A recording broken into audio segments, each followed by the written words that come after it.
Jake Morrison stood in the Great Hall of the Galactic Council on Nexus Prime. The room was huge and filled with strange beings from across the galaxy. Blue crystal creatures from Zephyr sat next to bug-like aliens from the Kravak worlds. Giant, rock people from the Outer Rim stood behind floating gas clouds that spoke in musical tones. For 300 years, humans had worked with all these races. They had built cities together, fought wars side by side, and shared knowledge that helped everyone grow stronger. But today was different.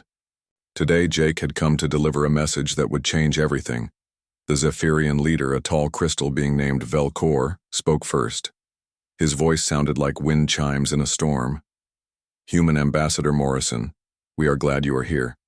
We need to discuss the recent problems with your people on the frontier worlds." Jake looked around the room. These aliens had grown comfortable over the centuries. They expected humans to fix their problems, build their machines, and fight their battles. When humans asked for equal treatment, the aliens always found excuses. When humans were hurt or killed, the council said they would look into it later. "The humans on Corval 3 are causing trouble," said Thekvar, the leader of the hegemony. His voice was deep and rough like grinding stones. "They refuse to work in our mines. They say the conditions are too dangerous. This is unacceptable." Jake felt anger rise in his chest. The mines on Corval 3 were death traps. Humans died there every day from cave-ins and toxic gas. When human leaders asked for better safety equipment, the hegemony said it cost too much money. When families of dead miners asked for compensation, they were told that humans knew the risks when they signed up. "What do you expect us to do?" asked Zilneth, a green-scaled creature from the Serpent Worlds. Humans agreed to these work contracts. They must honor them. The Bug Queen of the Kravak Collective clicked her mandibles. "Humans are good workers, but they complain too much. In our hives, workers do not question their duties." Jake had heard enough. He reached into his jacket and pulled out a small device. With the press of a button, his words would be sent to every human ship, station, and colony in the galaxy. This was the moment they had all been waiting for. "Counselors," Jake said, his voice calm and steady. "I have an announcement to make." The room fell quiet. Even the gas cloud beings stopped their musical humming. As of today, humanity is withdrawing from all alien territories. Every human worker, soldier, scientist, and citizen will return to Earth space within the next 72 hours. The silence lasted only a moment before the room exploded into noise. Crystal beings flashed angry red colors. Bug creatures buzzed and clicked loudly. Rock people rumbled like earthquakes. "This is impossible," shouted Velcor. "Humans cannot just leave. We have contracts, we have agreements." Jake smiled coldly. "Those contracts were signed when we thought we were partners. Instead, we have been treated like servants for 300 years. We built your hyperspace networks. We designed your communication systems. We created the defense grids that protect your worlds. We developed the medical technology that saves your lives. And how do you repay us? By enslaving our people and ignoring our voices in this council." Thekvar slammed his massive fist on the table. "You cannot do this. We will not allow it." "You will not allow it?" Jake laughed. "You have no choice in the matter. We are leaving and we are taking everything. Rebuilt with us." Far across the galaxy, Captain Lisa Barrett received Jake's signal on her ship, the Earth vessel Defender. She had been waiting for this moment for months. Around her, the bridge crew began working with quiet efficiency. They had practiced this operation dozens of times. "All stations, this is Captain Barrett," she announced over the ship's communication system. "Operation Exodus is now active. Begin immediate withdrawal from alien space." On Centauri Station, the massive orbital shipyard that humans had built around an alien sun, Commander Amy Foster started the shutdown procedures. The station had been building ships for the Galactic Defense Fleet for over a century. Now the massive construction bays went dark one by one. Dr. Elena Rodriguez worked quickly in her laboratory on the research world of New Geneva. For 20 years, she had led a team of human scientists in developing new technologies for the alien races. They had created faster computers, better medicines, and more efficient power sources. All of their research files were encrypted with human codes. Without the humans, the aliens would never be able to access any of it. "Doctor," said her assistant, Dr. Frank Lewis, "the data cores are ready for transport." Elena nodded. "Load them. On to the evacuation ships. Make sure nothing is left behind." On the fortress world of Bastion Prime, Lieutenant Colonel Nancy Williams supervised the deactivation of the planetary defense systems. The massive energy shields and orbital weapons platforms had been designed and built by human engineers.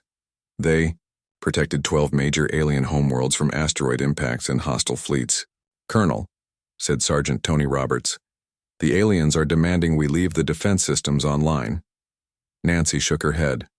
"Those systems were built with human knowledge and human hands. If they want protection, they can figure out how to build their own defenses." Back on Nexus Prime, the council chamber was in chaos. Alien leaders screamed at each other in dozens of different languages. Some demanded military action to force the humans to stay. Others tried to offer deals and bribes. Jake watched the confusion with satisfaction. For 3 centuries, humans had served as translators between species that could barely understand each other. The universal translation system that allowed all these different beings to communicate had been designed by human linguists. Without humans to maintain it, the system would fail within days. "You will destroy galactic civilization," warned Velcor. "Without humans, trade will collapse. Communication will break down. Wars will start." "Perhaps," Jake admitted, "but that is no longer our problem. You had 300 years to treat us as equals. Instead, you chose to treat us as tools. Now you will learn the difference." As Jake turned to leave, alarms began sounding throughout Nexus Prime. The great space station systems were already beginning to fail as human technicians shut down the computers they had been maintaining. The lights flickered, and the air recycling system started making strange noises. Jake walked calmly toward his shuttle, ignoring the shouts and threats from behind him. In 72 hours, every human would be gone from alien space. The galaxy would be on its own for the first time in 3 centuries. It was time for the aliens to learn what life was like without humanity. The evacuation began at exactly midnight, Galactic Standard Time. Across thousands of worlds, human families packed their belongings and headed for the nearest spaceports. They had been preparing for this day in secret for months, following careful plans that had been shared through hidden communication networks. Captain Steve Collins stood on the bridge of his transport ship, watching as the last humans left the mining colony on Corval 3. The workers who had been forced to risk their lives in dangerous mines were finally free. Behind them, the massive mining equipment sat silent and abandoned. The hegemony overseers stood helplessly as years of work ground to a halt. "How many more ships are we expecting?" Steve asked his first officer. 17 more transports from the outer colonies," came the reply, "plus the families from the research stations." Steve nodded. The evacuation was proceeding smoothly, but he knew it was just the beginning. Once the humans were gone, the real problems would start. On the research world of Proxima Labs, Professor Alan Carter was completing his most important task. For 15 years, he had worked on quantum computing projects that had revolutionized galactic technology. The aliens had always assumed they understood how the technology worked, but they were wrong. Human intuition and creativity were essential parts of every breakthrough. Alan's fingers moved quickly over his computer terminal. He was deleting the quantum encryption protocols that secured all interspecies communications. These codes were the foundation of the galactic internet that connected millions of worlds. Without them, the alien races would be unable to send secure messages to each other. "Professor," said his student, Dr. Rachel Brown, "are you sure about this?" Alan paused for a moment. "They treated us like servants, Rachel. They never bothered to learn how our technology really worked. Now they will discover the price of that: ignorance." As Alan pressed the final delete key, communication arrays across the galaxy began to fail. On Zephyr Prime, crystal beings found that their messages were being scrambled. On the Kravac homeworld, the Queen's orders to distant Hive, colonies were lost in electronic noise. The Galactic Defense Fleet was the first to realize how serious the situation was becoming. Admiral Zek Vul, a massive rock creature from the asteroid belts, tried to coordinate his ships for a possible military response to the human withdrawal. But without the communication networks that humans had built and maintained, his orders never reached most of his fleet. "This is impossible," Zek Vul rumbled to his staff. "How can the entire communication grid be failing at once?" His aide, a nervous bird-like creature named Piptek, fluttered his wings anxiously. "Sir, our technicians say the quantum encryption system has been completely wiped out. We cannot restore it without the original human programming codes." Commander Beth Turner led the evacuation from the massive orbital platform called Gateway Station. The station controlled the hyperspace beacon network that allowed ships to travel faster than light between star systems.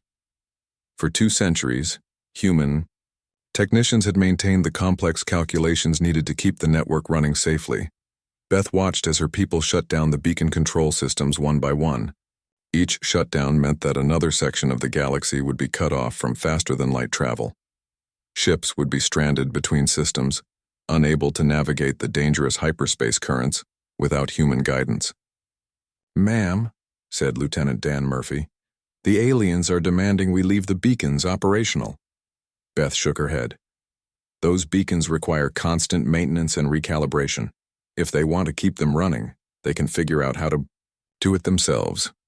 As Gateway Station powered down its systems, emergency alarms began sounding across the galaxy. The Zephyrian Empire watched in horror as 3 of their exploration fleets became stranded in deep space. The ships had enough life support for weeks, but without the beacon network to guide them home, they were effectively lost. On the trade world of Commerce Central, the effects of the human withdrawal were already being felt. The massive space port that handled cargo ships from hundreds of different worlds was grinding to a halt. Human air traffic controllers had managed the complex scheduling that kept thousands of ships moving safely through the crowded system. Manager Vel Sung, a tall blue alien from the water worlds, stared at the chaos outside his office window. Ships were arriving faster than his remaining staff could handle them. 3 cargo vessels had already collided while trying to dock at the same platform. "Where are the human controllers?" Vel Sung demanded. "Gone, sir," replied his assistant. "They left on the morning transport. We tried to stop them, but they said their contracts were terminated." Vel Sung felt panic rising in his chest. Commerce Central handled 20% of all galactic trade. If the spaceport shut down, the economic effects would be felt across dozens of star systems. Dr. Elena Rodriguez was among the last humans to leave New Geneva. As her transport lifted off from the research world, she looked back at the laboratories where she had spent most of her adult life. The buildings were still standing, but the knowledge inside them was now useless without human minds to interpret it. Elena's research team had developed breakthrough technologies in medicine, energy production, and environmental control. The aliens had copies of their research papers, but the papers only told part of the story.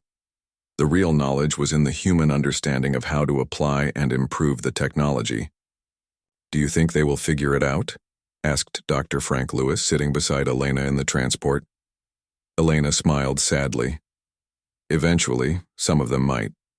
But it will take them decades to rediscover what we gave them freely." The Kravak Collective was among the first to attempt military action. The insect-like creatures sent a war fleet to intercept the human evacuation ships, planning to force the humans to return to their duties. But the Kravak ships depended on human-designed navigation computers and human-maintained communication systems. Within hours of leaving their home system, the Kravak fleet was hopelessly lost. Their ships scattered across empty space, unable to coordinate with each other or find their way back home. Some would drift for years before being rescued. Queen Zicknall clicked her mandibles in frustration as reports came in from her military commanders. "How can our greatest war fleet be defeated without firing a single shot?" she buzzed angrily. Her general, a scarred warrior named Tekvor, hung his head in shame. "Your Majesty, our ships cannot function without the human-built systems. We are helpless." On Earth, President Kate Harrison watched the evacuation reports with mixed emotions. The operation was succeeding beyond their wildest hopes. but she knew they were taking a huge risk. If the alien races united against humanity, Earth's defenses might not be enough to protect them.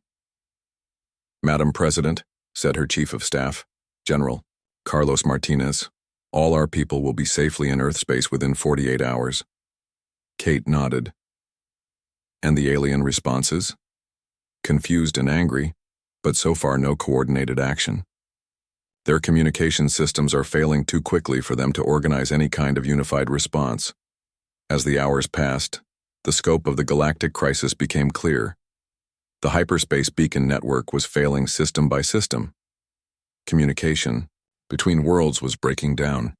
Trade routes that had operated for centuries were grinding to a halt. The carefully balanced galactic economy was collapsing like a house of cards. But the humans kept leaving, taking with them 300 years of knowledge, experience, and technological innovation. They had built the galaxy's infrastructure with their own hands and minds. Now that infrastructure was crumbling as the aliens discovered how completely they had depended on human expertise. In the depths of space, Captain Lisa Barrett received the final evacuation report.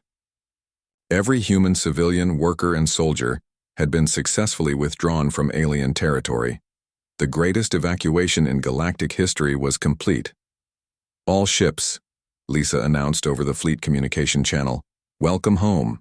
Behind them, the galaxy burned as empires that had ruled for millennia began their slow collapse into chaos.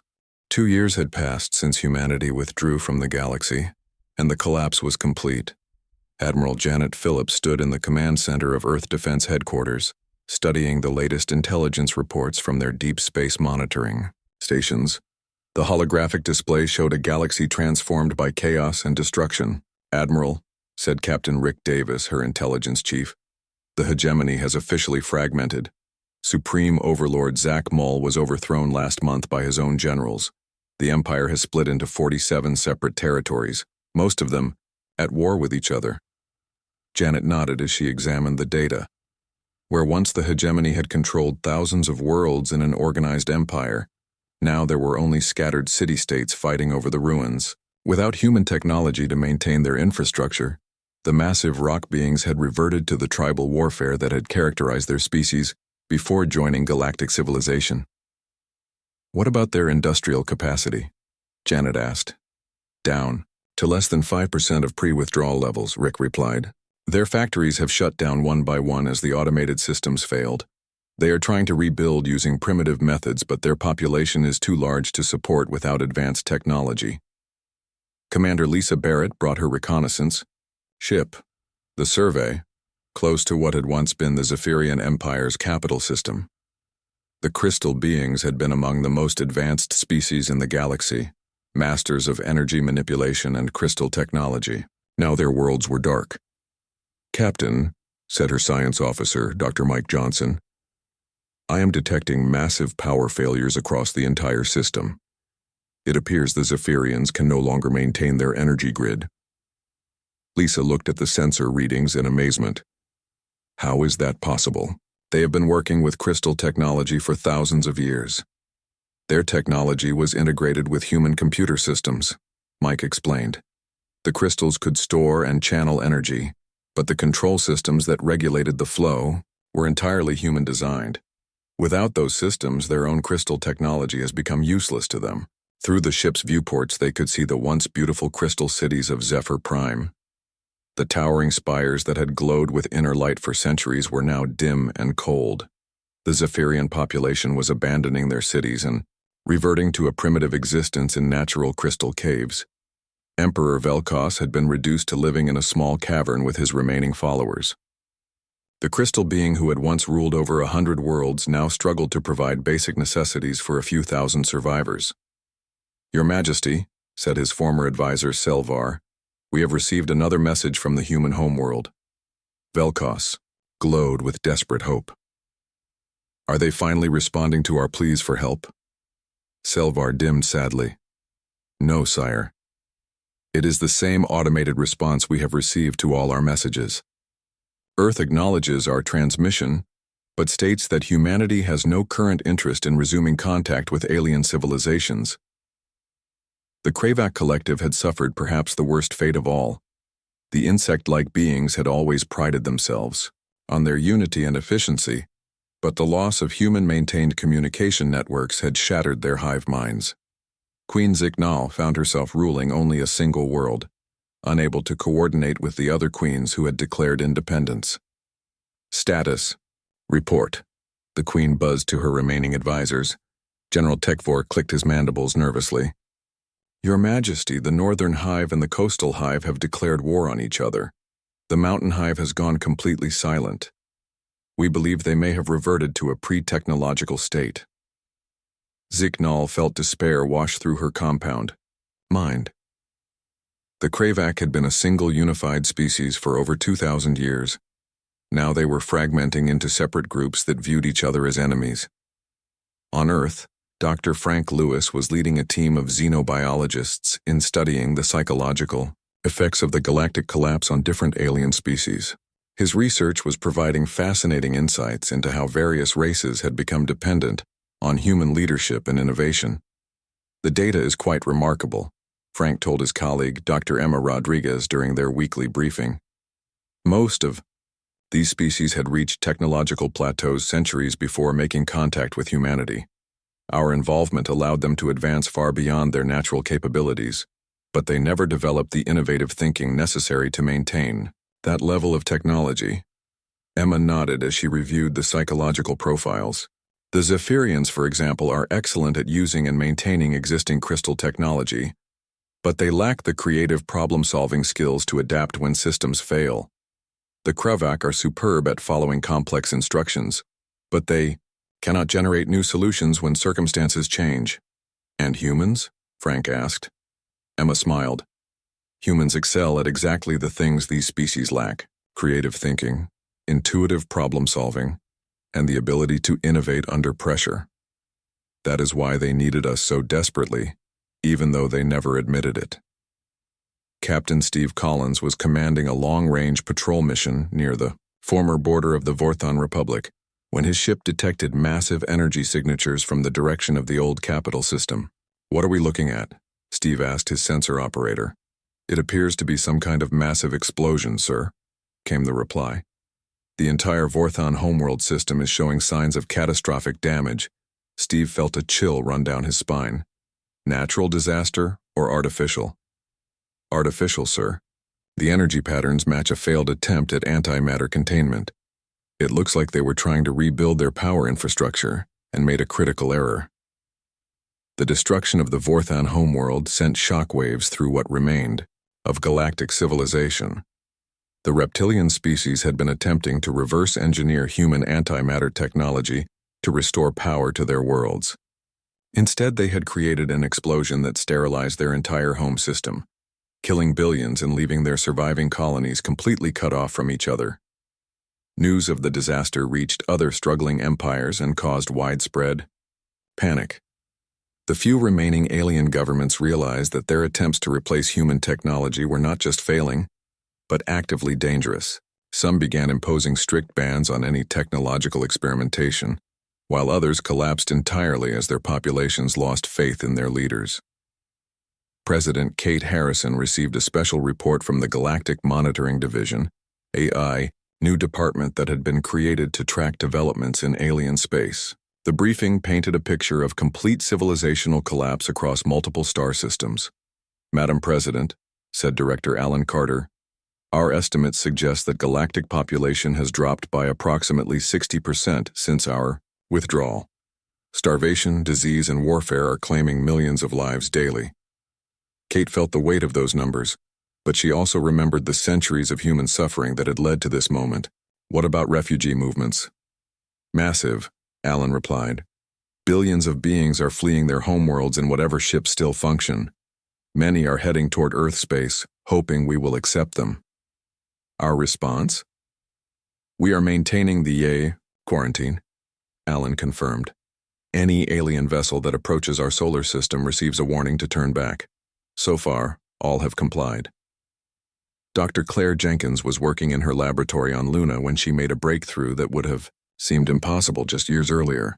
Without the constraints of serving alien interests, Human science had advanced at an incredible pace. "Computer, begin recording," Claire said as she prepared to document her discovery. "Project log, day 847. I have successfully created a stable dimensional fold using pure human quantum mathematics. The energy requirements are minimal, and the applications are virtually limitless." Her research assistant, Dr. Kevin Brown, looked up from his own work in amazement. "Claire, do you realize what this means? We could travel anywhere in the galaxy, instantly without relying on the old hyperspace networks." Claire smiled. "Better than that, Kevin, we could travel anywhere in the universe. Human science has just taken a leap that the old galactic civilization never could have imagined." The irony was not lost on anyone at the lunar research facility. While the alien empires struggled to maintain basic technology, humanity was developing capabilities that bordered on the miraculous. Their enforced isolation had become the greatest gift they could have received. Commander Beth Turner was leading a survey mission to the ruins of Nexus Prime, the former capital of galactic civilization.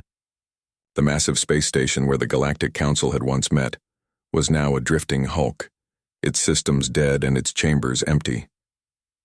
"It is hard to believe this place once governed 1,000 worlds," said her first officer, Lieutenant John Martin. Beth nodded as they explored the abandoned council chambers. The aliens thought they were the masters of civilization. They never realized that civilization was built on human innovation and human labor. As they departed the dead station, Beth could not help but think about the lessons that were being learned throughout the galaxy.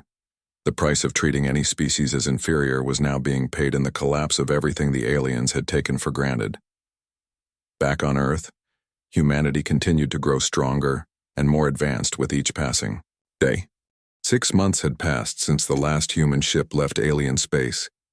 General Carlos Martinez stood in the command center of Earth Defense Station Alpha, watching long-range sensors track the chaos spreading across the galaxy. The massive view screen showed red warning indicators scattered across what had once been the most prosperous and peaceful region of space. "Status report," Carlos ordered. Lieutenant Mary Chen stepped forward with her data pad. "Sir, the Vorthan Republic is facing complete economic collapse. Their industrial moon of Korath was struck by an asteroid shower 3 days ago. Without the early warning systems that humans maintained, they had no advance notice." Carlos nodded grimly. The asteroid detection network had been one of humanity's earliest contributions to galactic safety. Human astronomers had spent decades mapping dangerous objects and creating computer systems that could predict their paths. Now that network was dead, and entire worlds were vulnerable to impacts that could have been easily prevented. "What about the other empires?" Carlos asked. "The Zephyrian Empire is fragmenting," Mary replied. "Their outer colonies have lost contact with the central worlds. Without the communication networks, colonial governors are declaring independence." On the crystal world of Zephyr Prime, Emperor Velkos paced anxiously in his throne room. His advisors had been trying for months to restore the communication systems that connected his empire, but every attempt failed. The human-designed quantum encryption protocols were beyond their understanding. "Bring me the human device manuals," Velkos commanded. His chief technician, a young crystal being named Selvar, approached nervously. "Your Majesty, we have studied the manuals extensively, but they are written in human technical language that we cannot fully comprehend. The humans understood these systems intuitively, but we see only numbers and symbols." Velkos glowed angry, red. "Then find humans to help us." "Sire," Selvar replied quietly, "all humans have withdrawn to Earth space. Our messages to Earth received no response." Meanwhile, the Kravak Collective was experiencing its own disasters. The insect-like aliens had always prided themselves on their technological abilities, but their technology was built on foundations that humans had provided. Queen Ziknal watched in horror as her attempts to reverse-engineer human hyperspace technology resulted in catastrophic accidents. "Report?" the Queen buzzed to her chief scientist, Techlab. "Your Majesty," Techlab clicked nervously. "Our attempt to recreate the human hyperspace beacon in the Keth system has resulted in a space-time anomaly. The entire system has been destroyed." Zignal's mandibles clicked in fury. How is this possible? We are the greatest engineers in the galaxy. The humans, Tech Lab admitted reluctantly. Their technology was not just about machines. They had an understanding of space and time that we cannot replicate. Their innovations came from creativity and intuition that our hive minds cannot reproduce. The destruction of the Keth system sent shockwaves through what remained of galactic civilization. 3 inhabited planets and their billions of inhabitants had been wiped out instantly when the Kravak experiment went wrong.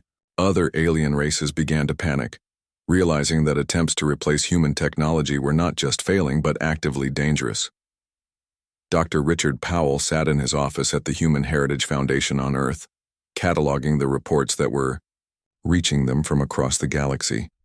As head of the foundation, his job was to document all the ways that humanity had contributed to galactic civilization over the past 3 centuries. The list keeps growing, Richard told his assistant, Dr. Susan White. Quantum computing, genetic therapy, artificial gravity, faster-than-light communication, terraforming technology, fusion power, medical scanners, universal translators. Every major technological advancement in the galaxy has human fingerprints on it. Susan shook her head in amazement. I never realized how much we had given them. Neither did they, Richard replied sadly. They thought our contributions were just modifications to existing alien technology. They never understood that we were the ones driving innovation forward. The hegemony was facing perhaps the worst crisis of all. The massive rock beings had all built their empire on the labor of subject species, but their entire industrial base depended on human-designed machinery. Supreme Overlord Zach Maul stood in his vast palace, reading reports of factory shutdowns across his territory. How many production facilities are still operational? Zach Maul rumbled. His aide, a nervous creature named Pictel, consulted his records. Less than 30%, my lord. The automated systems are failing one by one. Our technicians cannot repair them without human guidance. Zach Maul slammed his massive fist on his throne, creating cracks in the stone floor. Send a message to Earth. Offer the humans anything they want. Double their previous salaries. Give them their own worlds. Whatever they desire. My lord, Pictel said quietly, we have sent dozens of messages to Earth. The humans do not respond. Captain Tony Roberts commanded the Earth Scout Ship Explorer, one of several vessels that were secretly monitoring the galactic situation from the edge of human space. His mission was to gather intelligence on how the alien empires were adapting to life without humanity. Captain, called his communications officer, Lieutenant Julie Adams, we are receiving another distress signal from the Zephyrian outer colonies. Tony nodded. Put it on speakers. The voice that came through the ship's communication system was desperate and filled with static. This is Governor Melthur of Zephyr Station 7. Our life support systems are failing. We have lost contact with the Central Worlds. If anyone receives this message, please send help. Tony felt a pang of sympathy, but his orders were clear. Earth was maintaining strict isolation from all alien territories. Log the message but do not respond, he ordered. The space station, Sigma Central, had once been the galaxy's greatest trading hub. Hundreds of different species had conducted business there, exchanging goods and services that kept the galactic economy running smoothly. Now Commander Beth Turner led a reconnaissance mission to observe what had become of the massive facility. My God, breathed Lieutenant Dan Murphy as they approached the station. It looks completely abandoned. The once bustling space station was dark and silent. Ships drifted nearby. Some crashed into the station's docking bays after failed attempts to land without human air traffic controllers.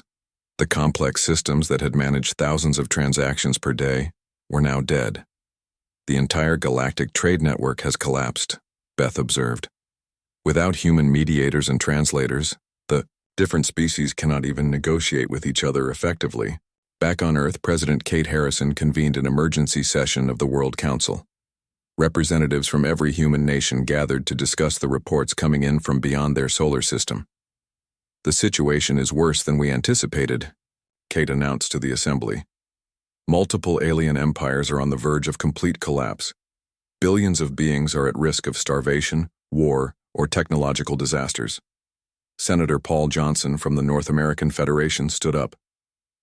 Madam President, some of our people are beginning to question whether we made the right decision. Perhaps we should offer limited assistance. Kate shook her head firmly. For 300 years, we offered our knowledge and skills freely. We asked only for respect and equal treatment in return. Instead, we were treated as servants and slaves. The aliens made their choice when they decided we were expendable. Dr. Claire Jenkins, the Chief Science Advisor, presented her latest research to the Council. Our isolation has actually accelerated human development. Without the constraints of serving alien interests, our scientists are making breakthrough discoveries at an unprecedented rate. We have developed new forms of clean energy that surpass anything the galaxy has ever seen. The Council members listened, in amazement as Claire described advances in quantum physics, consciousness transfer technology, and dimensional manipulation. Humanity was not just surviving without the galaxy, they were thriving. As the meeting concluded, Kate looked out at the assembled representatives. The alien empires are learning a hard lesson about the difference between dependence and partnership. They thought they could use us and discard us whenever convenient. Now they are discovering what life is like without the species they considered inferior. Outside Earth's solar system, the galaxy continued its descent into chaos. Ancient rivalries that had been suppressed by human diplomacy erupted into open warfare. Trade routes collapsed as species that could no longer communicate effectively turned to piracy and violence. The carefully maintained balance of galactic civilization was crumbling. But on Earth, humanity looked toward the future with new confidence. They had proven that they did not need the galaxy to survive and prosper. The question now was whether the galaxy could survive without them. 5 years had passed since humanity withdrew from the galaxy, and the transformation was complete. Admiral Janet Phillips stood before the massive viewing window of Earth Command, watching as construction crews put the finishing touches on humanity's newest achievement. The gleaming space station stretched for dozens of kilometers, its advanced design incorporating technologies that the old galactic civilization could never have imagined. "Admiral," said her aide, Commander Lisa Barrett, "the final refugee count has come in from our monitoring stations." Janet turned from the window. "How many?" "Over 200 billion beings are now classified as galactic refugees," Lisa reported. "Most are living in primitive conditions on worlds that can barely support them. The technological infrastructure of the galaxy has collapsed so completely that many species are facing extinction." Janet nodded grimly. The reports had been growing, worse each month. Without human maintenance, the environmental control systems on hundreds of worlds had failed. Entire species that had become dependent on artificial atmospheres and climate regulation were now dying as their planets reverted to uninhabitable conditions. Dr. Claire Jenkins walked through the halls of the new Scientific Research Center on Mars, marveling at how much humanity had accomplished in just 5 years of isolation. Around her, teams of researchers worked on projects that would have been impossible under the old galactic system. "Status report on the Consciousness Transfer Project," Claire requested from her assistant, Dr. Kevin Brown. "We have achieved stable transfer with 99% retention of memory and personality," Kevin replied excitedly. "Human consciousness can now be backed up, transferred, or even duplicated. We have essentially solved the problem of death." Claire smiled as she considered the implications. While the alien races struggled with basic survival, humanity had achieved what could only be called transcendence.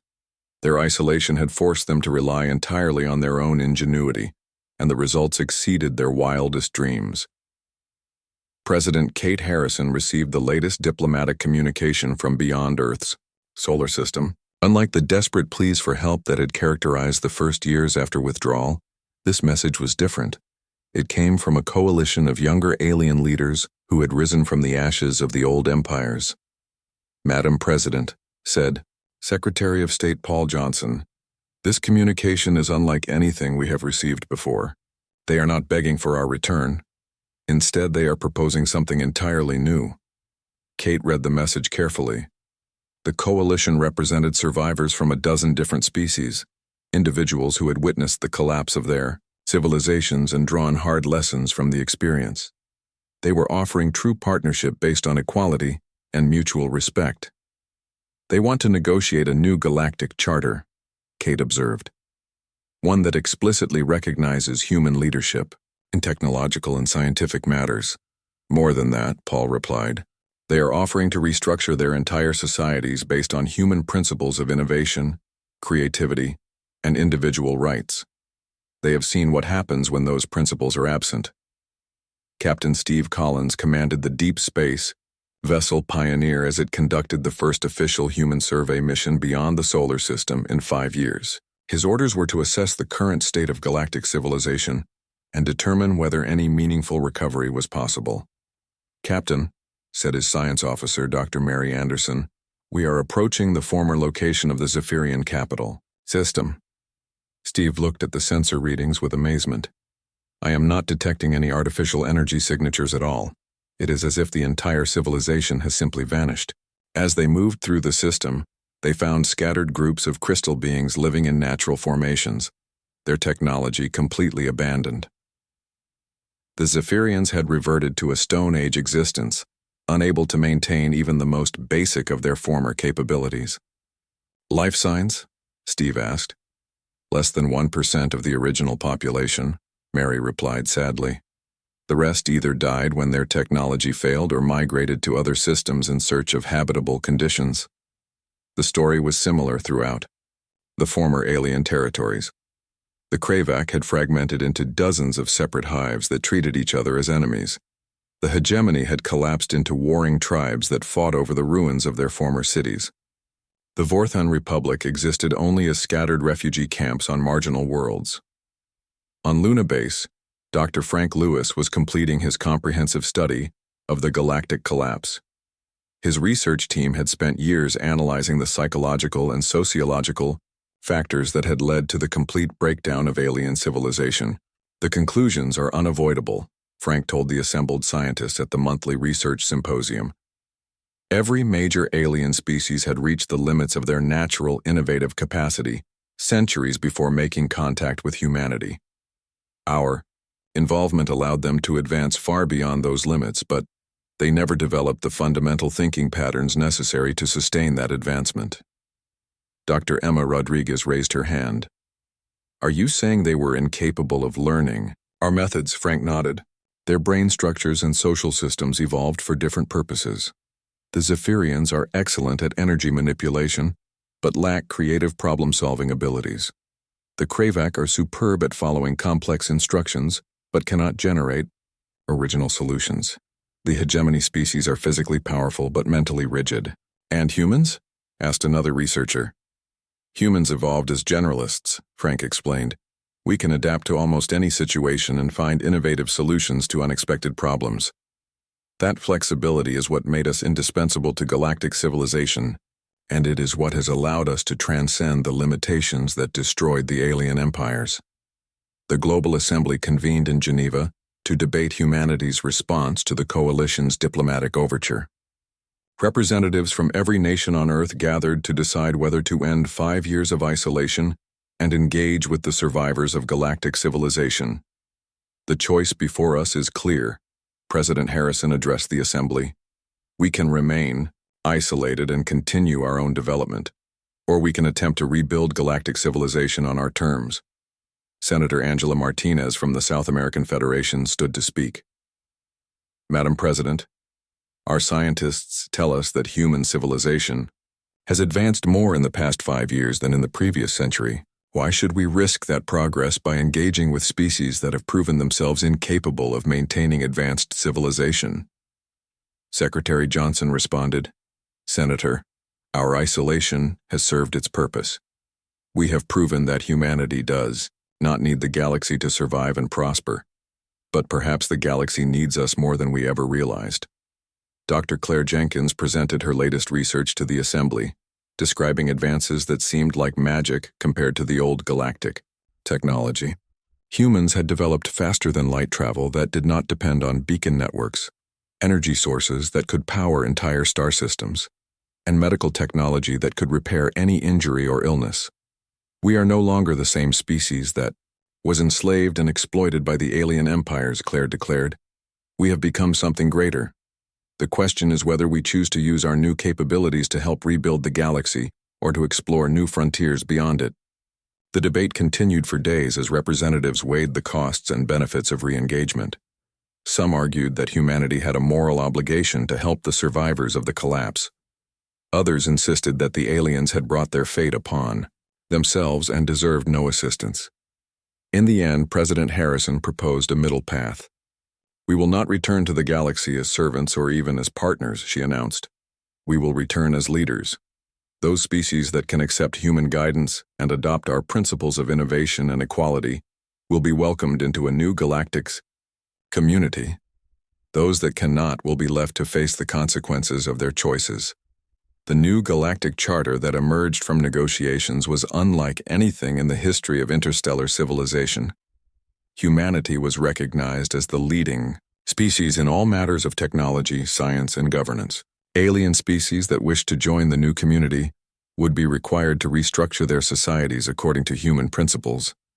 Some alien groups rejected the terms and chose to remain in isolation.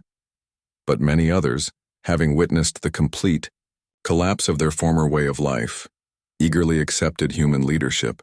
They had learned the hard way that their survival depended on embracing the innovative thinking that only humans could provide. Commander Beth Turner stood on the bridge of the new flagship of humanity's space fleet, the ESS Liberation. The ship was preparing to depart for the first diplomatic mission to the alien survivors, carrying with it the new galactic charter and the promise of a better future. All stations report ready for departure, announced her first officer. Beth looked out at the stars beyond Earth's solar system, knowing that humanity was about to embark on a new chapter in galactic history. This time, they would not be servants or junior partners. They would be the architects of a new civilization built on human values of creativity, innovation, and respect for all sentient life. The day humanity walked away had indeed caused empires to fall, but from their ashes, a better galaxy could be born.